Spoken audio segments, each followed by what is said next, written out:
इस कार्यक्रम के पुण्यार्चक हैं स्वर्गीय पंडित श्री रतनलाल जी बैनाड़ा की स्मृति में बैनाड़ा उद्योग लिमिटेड, आगरा।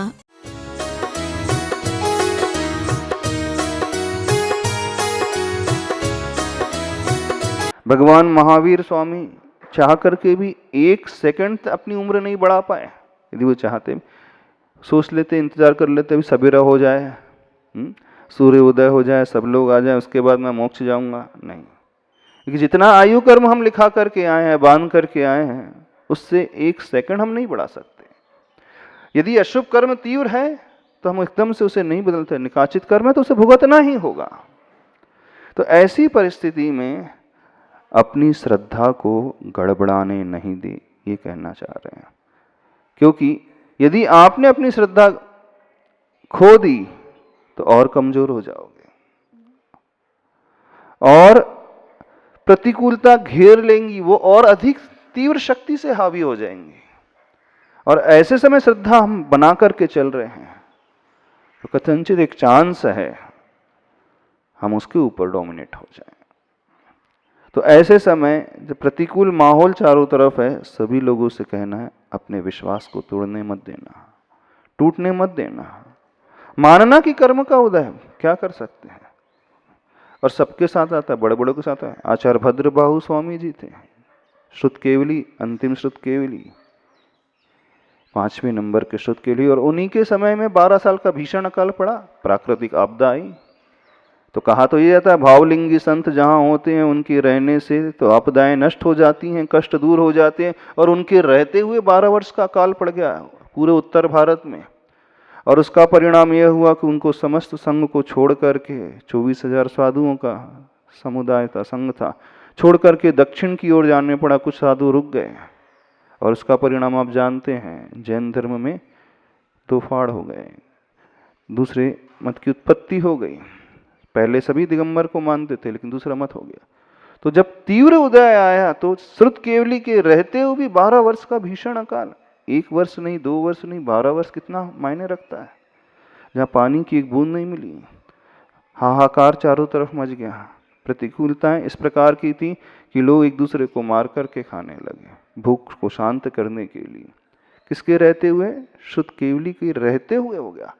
तो ऐसे तीव्र उदय में कोई भी कुछ नहीं कर सकता। उस समय सिर्फ जो कुछ किया जा सकता है, समता को बढ़ा करके अपनी साधना को और अच्छी हम बना सकते हैं। तो जितनी अच्छी हम समता अपने भीतर लेकर के आएंगे, उतनी ही हमारी शक्ति जो भीतर है वह और ऊपर उठेगी और धीरे धीरे धीरे धीरे वह अशुभ कर्म जो है दबेगा, उपशमित होगा और फिर जो है शुभ की यात्रा शुरू होगी।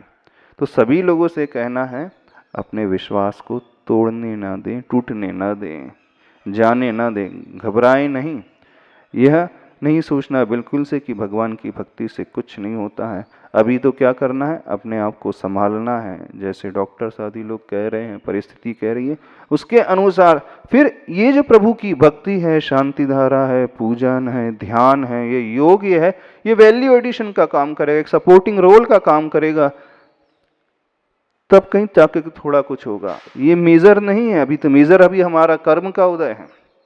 ये सब कुछ है माइनर इफेक्ट करने वाले हैं। अभी जो है ये सब कुछ माइनर इफेक्ट पैदा करने वाले हैं। तभी ये कहा जाता है उस अनित्य भावना का चिंतन करना है, मणि मंत्र तंत्र बहु होई। कुछ भी हम कितना भी कर ले, मंत्र तंत्र कर ले, ये कर ले, दवा कर ले, वो कुछ नहीं होगा। बस ऐसी दृढ़ धारणा भीतर लाएंगे तो हम अपने आप को भीतर से मजबूत भी बना लेंगे। और जब भीतर से थोड़ा मजबूत बन जाएंगे तो पॉसिबिलिटी है कि हम इस परिस्थिति का कुछ सामना भी कर सकें। अभी भी नहीं घबराना। अभी भी 90% लोग जो है रिकवर हो रहे हैं, अच्छे से रिकवर हो रहे हैं। हाँ, अच्छा, वो बोल रहे हैं 97% रिकवरी है। तो घबराने की क्या आवश्यकता है? क्यों ये सोचने लगते हैं कि मुझे कुछ खांसी हुई तो, छींक आई तो, हाँ, जॉइंट्स में दर्द हुआ तो, हम उल्टी दस्त हुए तो मैं तो गया। हाँ, क्यों ये सोचने लगते मैं तो गया, अब कुछ नहीं बचा। हाँ, यदि ये सोचोगे तो उससे पहले ही मर जाओगे। कितनी विचित्र बात है, मृत्यु के भय से व्यक्ति मृत्यु आने के पूर्व ही कई बार मृत्यु को स्वीकार लेता है ना। मरने के डर से मृत्यु आने के पूर्व ही व्यक्ति कई बार मर जाता है। हाँ, कैसा मरता है? धीरे धीरे मरता है, स्लो पॉइजन की भांति अपने आप को मारते रहता है, और उसका असर ये होता है कि अकाल में, असमय में ही उसका हार्ट फेल हो जाता है। तो अभी पैनिक होने की आवश्यकता नहीं है, अपना स्ट्रेस ज़्यादा बढ़ाने की आवश्यकता नहीं है। एक डॉक्टर की एक बात को सुनी थी, वो कह रहे थे यदि माहौल को देख करके आपका स्ट्रेस लेवल बढ़ गया तो बोले क्या होगा? बोले ठीक वैसे ही होगा जैसे कोई व्यक्ति ड्राइव कर रहा है गाड़ी को, उसे यात्रा करना है, 50 किलोमीटर जाना है, फर्स्ट गियर में 50 किलोमीटर लगातार चलाते रहो तो इंजन की क्या हालत होगी? आपकी गाड़ी का इंजन 50 किलोमीटर है, आप फर्स्ट गियर में चला रहे हैं पूरे 50 किलोमीटर, क्या होगी गाड़ी की हालत? कार की हालत क्या हो जाएगी? बैठ जाएगी। और आप उस 50 किलोमीटर की जर्नी को बहुत अच्छे से रोड को देख करके अनुकूलता, थर्ड गियर, फोर्थ गियर, जो भी गियर है उसके अनुसार आप बदल बदल करके चलाएंगे तो इंजन बैठेगा नहीं। ठीक ऐसे ही होता है ना। अब ऐसे ही इस माहौल को देख करके व्यक्ति यदि पैनिक हो रहा है, स्ट्रेस बढ़ा रहा है, तो वो कैसा हो जाएगा? उसकी जो बॉडी है वो भी एक कार की भांति है, और उसके बॉडी का इंटरनल सिस्टम जो एक इंजन की भांति है। तो आप ज़्यादा स्ट्रेस अपने भीतर लेकर के आओगे, ज़्यादा पैनिक हो जाओगे, तो मानना आप फर्स्ट गियर में ही अपना पूरा समय निकाल रहे हैं, और फर्स्ट गियर में समय गाड़ी चलेगी तो बहुत जल्दी बैठ जाएगी।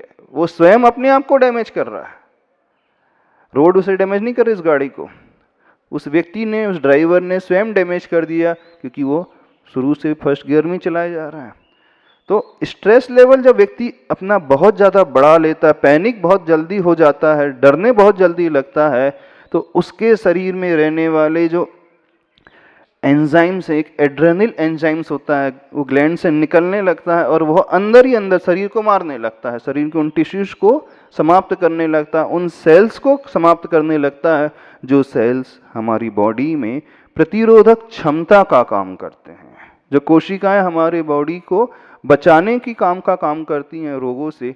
जैसे ही स्ट्रेस पैदा हुआ, बहुत ज़्यादा वो पैनिक हुआ, तो वो ग्लैंड से वह एंजाइम निकलता है, और वो ही हमें अपने आप को स्वयं के लिए हानि पहुंचाने का कार्य करता है।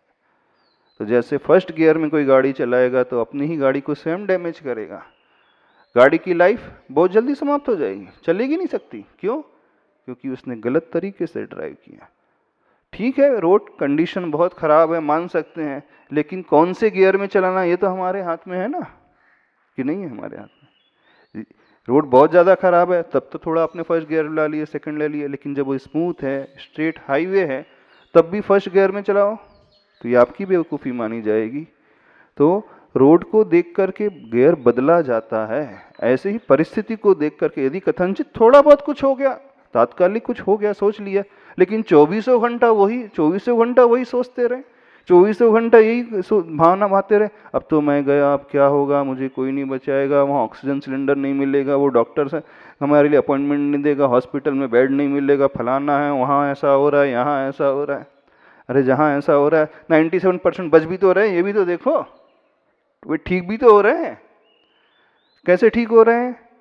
जो इनिशियली प्रिकॉशन ले लेते हैं, थोड़ा अपने स्ट्रेस लेवल को गिरने नहीं देते हैं, पैनिक नहीं होते हैं, तो चांसेस, प्रोबेबिलिटी बढ़ जाती है उनके ठीक होने की।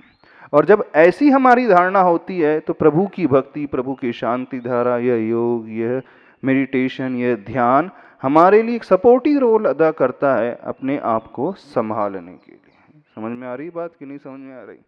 तो सभी लोगों से कहना है, पैनिक होने की आवश्यकता नहीं है, अपनी श्रद्धा को बिगड़ने नहीं दें, विश्वास को टूटने नहीं दें, विश्वास को यथावत रखें अपने आराध्य के ऊपर, अपने प्रभु के ऊपर, जिसे आप मानते हो, जिनकी आप पूजा करते हो। विश्वास को अच्छे से रखें। अरे इन्हीं पंच परमेष्टि की आराधना से, अपने पूज्य पुरुषों के अच्छे गुणों का चिंतन करने से हमारी एक शक्ति का विकास होता है, और वह शक्ति हमें एक बहुत अच्छा हेल्पिंग हैंड प्रोवाइड करती है उस परिस्थिति से लड़ने के लिए। तो क्या करना है? घबराओगे तो नहीं ज़्यादा, हाँ, डरोगे तो नहीं। अब परिस्थिति है तो है, उसे एक्सेप्ट करना सीखो ना। स्वीकारो कि हमारी कर्म का तीव्र उदय है तो हम भोग रहे हैं, उसमें क्या परेशानी है। हम नकार ले कि नहीं हम हमारे कर्म का उदय नहीं है तो उसके कारण हो रहा है, ऐसे नकारने से कुछ नहीं होता। स्वीकारे और यह भी स्वीकारे कि मैंने पूर्व में कुछ गलत किया था, ऐसी अनुमोदना की होगी, ऐसी कार्य की अथवा किसी से करवाया होगा अथवा स्वयं किया होगा, कृत से, कारित से, अनुमोदना से, मन से, वचन से, काय से, और उसी के द्वारा अशुभ तीव्र कर्म निकाचित के फॉर्म में निधत्ति के रूप में मैंने बांधा है और वही आज उदय में आ रहा है। उसे स्वीकार, स्वीकारने से क्या होता है कि हम जब स्वीकारते हैं, जैसे कोई अपराधी अपने अपराध को स्वीकार लेता है तो उसकी सजा कम हो जाती है, ये नियम है। और वो डिनाई करते जाए, मना करते जाए तो फिर सजा कम नहीं होती है। वो स्वीकार लेता है कि नहीं मुझसे गलती हो गई, हाँ आपने स्वीकार लिया गलती हो गई, अब आगे से मैं नहीं करूँगा, मैं धारणा बनाता हूँ, विश्वास दिलाता हूँ, ऐसा संकल्प लेता हूँ कि आगे से ऐसा गलत कार्य नहीं करूँगा। तो क्या होता है, लौकिक क्षेत्र में भी जो से जस्टिस मिलता है, जो से न्याय मिलता है, सजा मिलता है, अपने आप कम हो जाती है, ये नियम है। तो हम स्वीकारें, हम किसी को दोष न दें। क्या स्वीकारना है कि हमने ही ऐसा पूर्व में कार्य किया है और अब आगे से संकल्पित होना है कि मैं ऐसा कार्य नहीं करूँगा। इससे क्या होगा, हमारे पूर्व जो बहुत ज़्यादा तीव्र कर्म का उदय है वो थोड़ा सा डाउन होगा और वर्तमान में हमारी ऐसी धारणा बनाने से, ऐसी सोच बनाने से हमारी शक्ति बढ़ेगी और उससे फिर अच्छा कर्म बंधेगा, शुभ कर्म का बंध होगा, साता आदि वेदनी कर्म का बंध होगा और वह जो नया शुभ कर्म है वह प्रभु की भक्ति के माध्यम से, इस ध्यान आदि के माध्यम से हमें लड़ने में सहायता प्रदान करेगा। समझ रहे हो कि नहीं बात? नहीं समझ में आ रही बात?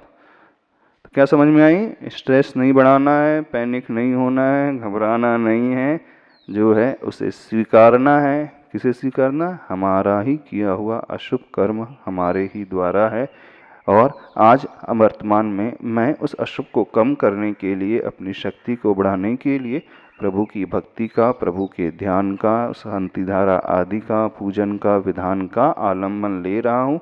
ये एकदम से नहीं बदलेंगे लेकिन धीरे धीरे परिस्थिति इसके द्वारा बदलेगी। ठीक है, अरियंत मुद्रा अच्छे से। ओम अर्हम नमः। स्ट्रेट स्ट्रेट रीढ़ की हड्डी सीधे रखते हुए, हाथों को खींचते हुए। ओम अर्हम नमः। ओम अर्हम नमः। ओम अर्हम नमः। ओम अर्हम नमः। ओम अर्हम नमः। ओम अर्हम नमः। ओम अर्हम नमः। ओम अर्हम नमः। ओम अर्हम नमः। ओम अर्हम नमः। ओम अर्हम नमः। ओम अर्हम नमः। ओम अर्हम नमः। ओम अर्हम नमः। ओम अर्हम नमः। ओम अर्हम नमः। ओम अर्हम नमः। हाथ स्ट्रेट रख के सिर पंजों को तीव्र गति से मूव करें। अच्छे से करें, तेजी से करें, मुस्कुराते हुए करें। पांचवी मुद्रा साधु मुद्रा, विनम्रता की मुद्रा। अपने आप को बहुत सरल बनाते हुए एकदम नीचे झुकाएं, अपने अहम को विसर्जित करते हुए, किसी प्रकार के मान को नहीं रखते हुए। ओम अर्हम नमः। ओम अर्हम नमः। ओम अर्हम नमः। ओम अर्हम।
रिलैक्स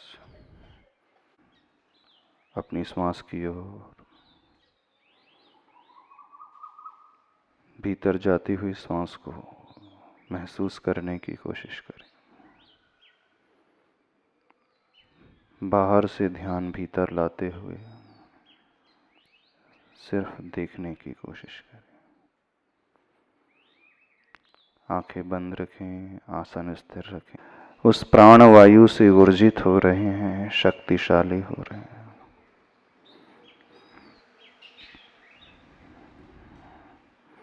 ओम के स्मरण पूर्वक श्वास भीतर जाए। अपनी कैपेसिटी के अनुसार उसे रोकने की कोशिश करें। धीरे धीरे अरहम के स्मरण पूर्वक श्वास बाहर आए। समस्त भय को निकाल। जैसे ही सर्वांग से, श्रीमुख से वह ओंकार बीजाक्षर निकलता है, वातावरण में चारों ओर व्याप्त हो जाता है। ऐसी धारणा बनाएं उनकी वह ओंकार की ध्वनि उपदेश।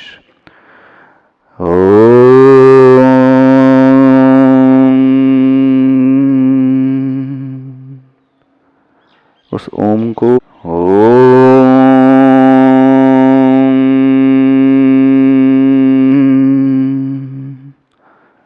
वो प्रकाश, वो ओम की आकृति दोनों आंखों में फैलते हुए देखें। बहुत प्रेम भरे भावों से अपने भय को निकालते हुए बहुत आनंद से दृष्टि अपने दोनों आंखों की ओर।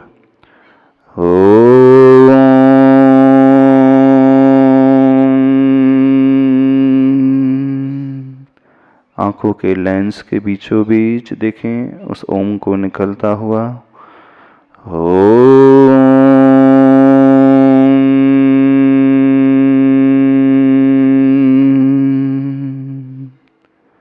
अपने दोनों कानों में से निकलते हुए उस ओम बीजाक्षर को देखें।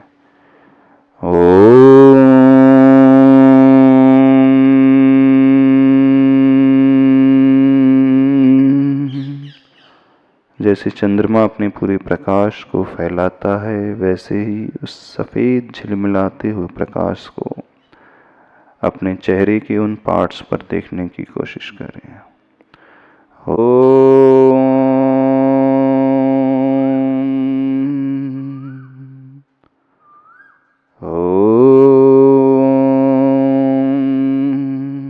दृष्टि अपनी रीढ़ की हड्डी की ओर लाएं, जो हमारा स्पाइनल कॉर्ड होता है, जहाँ से शरीर को आधार मिलता है, वो पीठ शुरू होती है। उस हड्डी के ठीक बीचों बीच प्रवाहित होते हुए उस ओम की शक्ति को देखें, जहाँ ओम अरहम परम शांति, ओम अरहम परम शांति, ओम अरहम परम शांति। दोनों तली को रगड़कर शरीर के उस हिस्से से स्पर्श करें जो आपका सबसे कमजोर हिस्सा है, और उसके बाद पूरे शरीर को स्पर्श करें। एक्सेस एनर्जी को संसार के कल्याण के लिए संप्रेषित कर दें। बोलिए महावीर भगवान की, आचार्य भगवान गुरुदेव विद्यासागर जी महाराज की। हम सभी लोग ध्यान में उन पूज्य पुरुषों को लेकर के आते हैं जो गुणों से भरे हुए होते हैं। दृष्टि उनके गुणों की ओर जाती है। ऐसा चिंतन करके, ऐसे भाव बना करके जब हम ध्यान करते हैं तो उसका बहुत अधिक लाभ होता है। ध्यान के कई प्रकार हैं। पदस्थ ध्यान में एक पद का आलंबन लेकर के उन परमेष्टि विशेष को ध्येय बनाया जाता है, लक्ष्य बनाया जाता है। जैसे नमोकार मंत्र के 5 पद हैं, एक एक पद का आलम्बन लेकर के दृष्टि उन पुरुषों तक लेकर के आई जाती है। मात्र मंत्र के उच्चारण में अथवा उस बीजाक्षर के उच्चारण से कई गुना अधिक फल जब हम गुणों को लेकर के उन्हें ध्यान का विषय बनाते हैं तो प्राप्त होता है। जैसे सिद्ध परमेष्टि का पद सभी लोग नमो सिद्धाणम या कहते होंगे, कहते हो ना। पंच नमस्कार मंत्र में अरिहंत, सिद्धाचार्य, उपाध्याय और साधु पांचों ही परमेष्टि को नमस्कार करते हैं। उस माला या जाप में जो 108 बार आप फेरते हैं, उसमें ध्यान सिर्फ अक्षरों तक रहता है प्राय।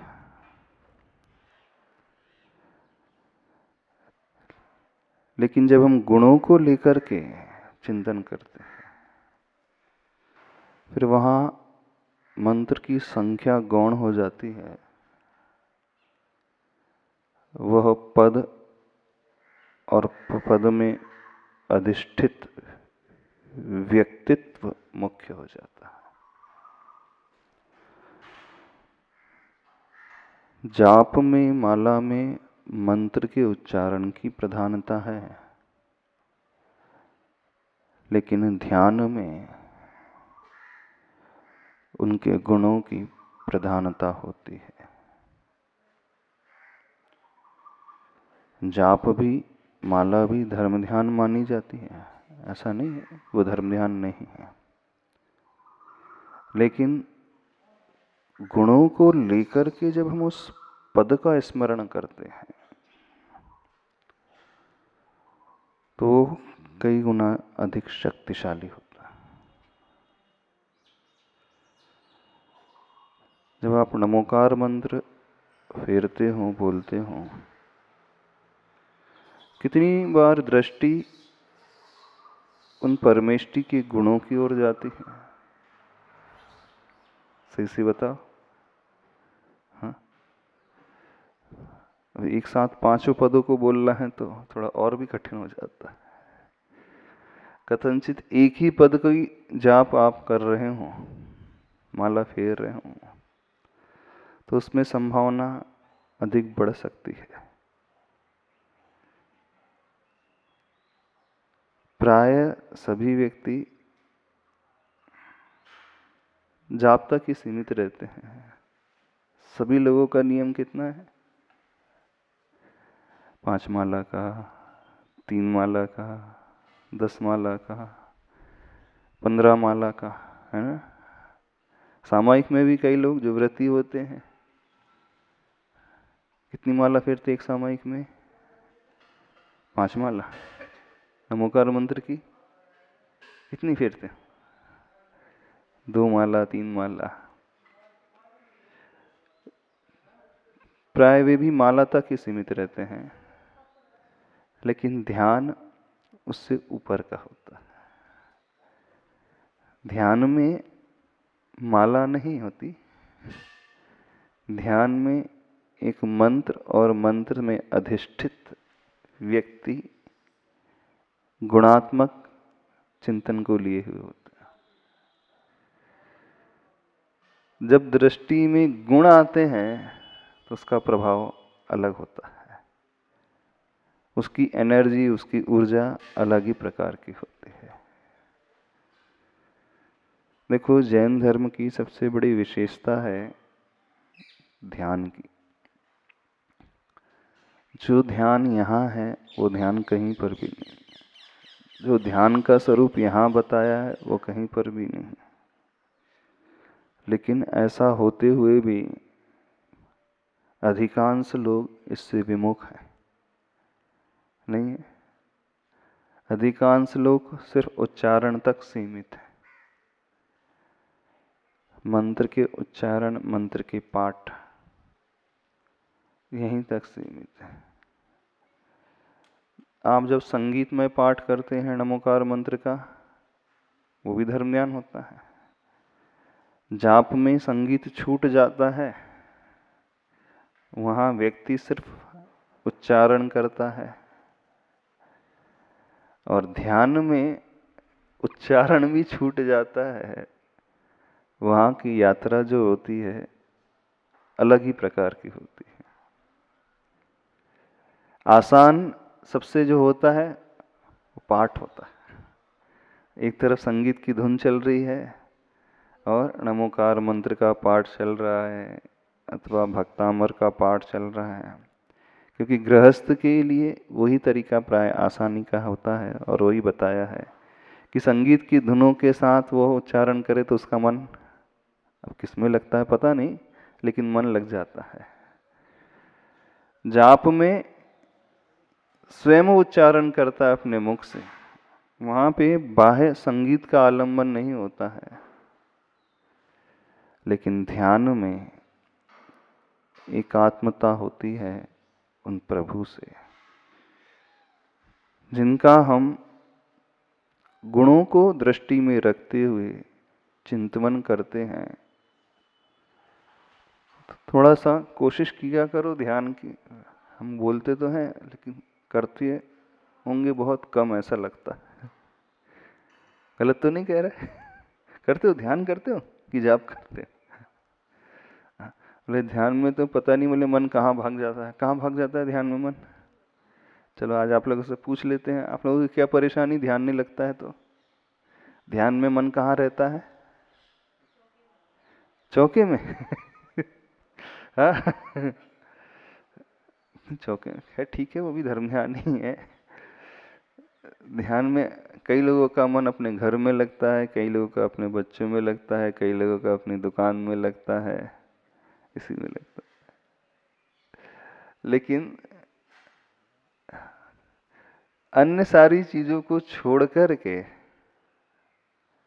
थोड़ी कठिन है मानते हैं, क्योंकि हमें एकाग्रता लाना पड़ता है। ध्यान की जो परिभाषा आती है, एकाग्र चिंता निरोधो ध्यानम, एक को अग्र बना करके अपने चिंतन को रोक देना, उसका नाम ध्यान है। अब फिर उत्तम सहनन वाला हो, वो बात अलग हो गई है। लेकिन ध्यान में एक ही पॉइंट होता है, चाहे वो मंत्र हो, चाहे वो बीजाक्षर हो, चाहे वो व्यक्तित्व हो, उसी के इर्द गिर्द हमें घूमना है, उस मूल को नहीं छोड़ना है। वो ध्यान की श्रेणी में। और जाप में चल रहा उच्चारण घूमते रहता है। तो जब बार बार हम एक पद से दूसरे, दूसरे से तीसरे अथवा आते रहते हैं, तो मन को आसानी हो जाती है कि मन का स्वभाव चंचल है ना? मन का स्वभाव स्थिर तो है नहीं, इधर से उधर भागते ही रहता है। ध्यान में थोड़ा सा पुरुषार्थ करना पड़ता है, और वो तब लगता है जब हमारा चित्त का विक्षेपपना छूटता है। एक परिभाषा ये भी आती है, चित्त विक्षेपो त्यागो ध्यानम। चित्त का विक्षेप क्या कहलाता है? मन का विक्षिप्तपना, यानी मन की भटकन, जो मन इधर उधर भागता है उसे रोकना एक जगह, वो ध्यान की श्रेणी में आता है। तो आप लोगों का मन रुकता है कहीं? नहीं रुकता? रुकता है, बहुत अच्छे से रखता है। इंद्रियों के विषयों में कैसा रुक जाता है? हाँ, संसार के विषयों में कैसा रुक जाता है? वो रुकना पड़ता है। आप कुछ खा रहे हो, उसका ध्यान करना है, तो कितने अच्छे से लगेगा मन, भटकेगा ही नहीं, उछटेगा ही नहीं मन, है ना? जैसे आइसक्रीम का ध्यान करना, बोले सबको आज कौन सी आइसक्रीम खाना? कसाटा आइसक्रीम खाना, चलो हम बोलते हैं। तो कैसा ध्यान लगेगा? बढ़िया लगेगा ध्यान, है ना? सबका ध्यान लगेगा ना? मन भटकेगा? बिल्कुल नहीं भटकेगा, और कुछ याद नहीं आएगा। तो ध्यान करना तो सबको आता है ना। हाँ, आता तो है। जहाँ रुचि होती है वहाँ मन रुक जाता है, और जहाँ रुचि नहीं होती है वहाँ से मन उचट जाता है। तो ध्यान के पूर्व थोड़ी सी जो प्रमुखता है वो किसकी है? रुचि की है, इंटरेस्ट की है। अपने इंटरेस्ट को यदि हम बढ़ा लें, फिर मन के रोकने में हमें ज़्यादा पुरुषार्थ नहीं करना पड़ेगा। जैसे किसी को खाने में बहुत इंटरेस्ट रहता है तो बहुत अच्छे से रोक लेता है अपने मन को, सहजता से ही रुक जाता है। किसी का घूमने में है तो उसमें रुक जाता है, किसी का अन्य कार्यों में पैसे कमाने में है तो रुक जाता है, घंटों घंटों रुका रहता है ना। जब जब संसार की बात आती है तो हर एक का मन बहुत आसानी से रुक जाता है। यानी आर्त और रौद्र ध्यान में बिना मेहनत के, बिना पुरुषार्थ के रुक जाता है। क्यों रुक जाता है? रुचि का, इंटरेस्ट का विषय है। और जब धर्म ध्यान की बात आती है, करता अवश्य है व्यक्ति कोशिश, लेकिन होता नहीं, शिकायत ये रहती ना। अच्छा, हम सबसे पूछते हैं, मन लगता है आपका ध्यान में? नमो अरियंताणम की बात कर रहे, नमो सिद्धाणम की बात कर रहे, चलो नमो सिद्धाणम में मन लगता है? नहीं लगता ना। अधिकांश लोगों का उत्तर रहेगा, कहते तो है महाराज जी, लेकिन उच्चारण भी करते, लेकिन सही सही बताए मन नहीं लगता। मन नहीं लग रहा है, इसका सीधा सा अर्थ है हमारे इंटरेस्ट की कमी। देखो, कारण को पकड़ने की कोशिश तो करें। जब कार्य नहीं हो रहा है, कार्य असफल हो रहा है, उसमें हमें सक्सेस नहीं मिल रही है, तो रीजन तो फाइंड आउट करना चाहिए कि नहीं करना चाहिए? तो रीजन क्या निकल कर के आया? हमारी रुचि की कमी। तो ध्यान तो बाद में लगेगा, कार्य बाद में होगा, पहले हम कारण को सुधारें, जिसके माध्यम से कार्य की प्राप्ति होती है। तो ध्यान की प्राप्ति कैसे होती? तो आचार्य भगवान कहते हैं, जिसका भी हम ध्यान करना चाहते हैं, पहले अंतरंग से रुचि होना चाहिए। जबरदस्ती नहीं, फोर्सफुली नहीं, दबाव में नहीं, कहने के ऊपर नहीं, अंतर से होना चाहिए। नहीं, मुझे चाहिए, मुझे पाना है। अब इंटरेस्ट हम डेवलप करा सकते हैं आपका, वो तो हमारे बस की बात नहीं है। अब जिसको जहाँ इंटरेस्ट होता है उसको वहीं आनंद आता है। सुअर को गटर में ही आनंद आता है, तो क्या कर सकते हैं? नहीं आता है। सुअर को किस में आनंद आता है? नाले में आनंद आता है? नहीं आता है। बढ़िया गटर में घूम लौटता पोटता है, घूमता है, तो उसका इंटरेस्ट उसी में रहता है। अब आपको कहाँ आनंद आता है? अब आप बताओ, किधर आ रहा है? नाली में, नाले में, घर में, मंदिर में, कहाँ? दुकान में? कहाँ आनंद आ रहा है? भोजन में, खाने में, खिलाने में, किसमें? सबकी रुचि भिन्न भिन्न है। तो कुछ पाना चाहते हैं, रिजल्ट चाहते हैं, तो सबसे पहली कंडीशन है हम रुचि को उस क्षेत्र में बढ़ाएंगे, तब हमें वो फल मिलेगा। ऊपर ऊपर से कितना भी करते चले जाएंगे तो फल नहीं मिलेगा। हाँ, नहीं करने से तो बेटर है करना।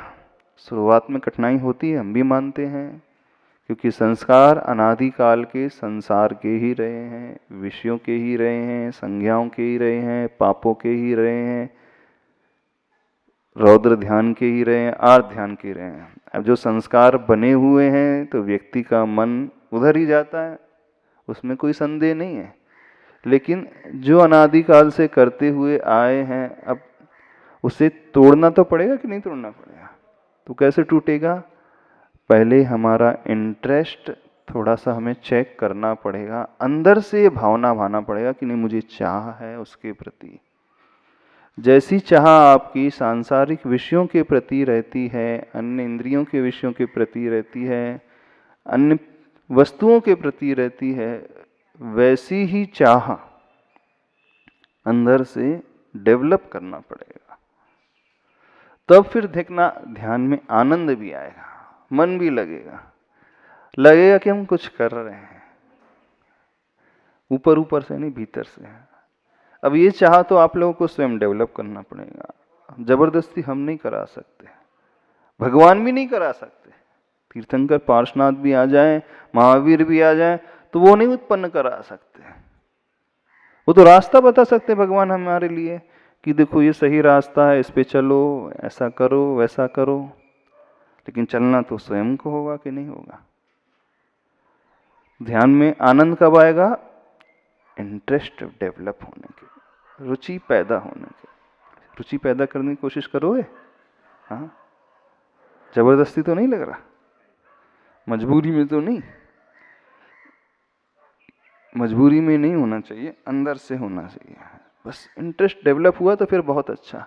फिर हमें चित्त को लाना नहीं पड़ेगा, चित्त तो अपने आप ही लौट करके आ जाएगा।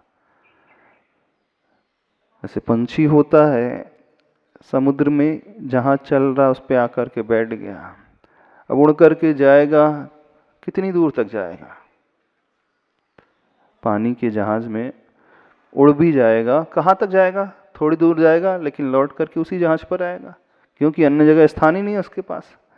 ठहरने का, रुकने का स्थान है ही नहीं।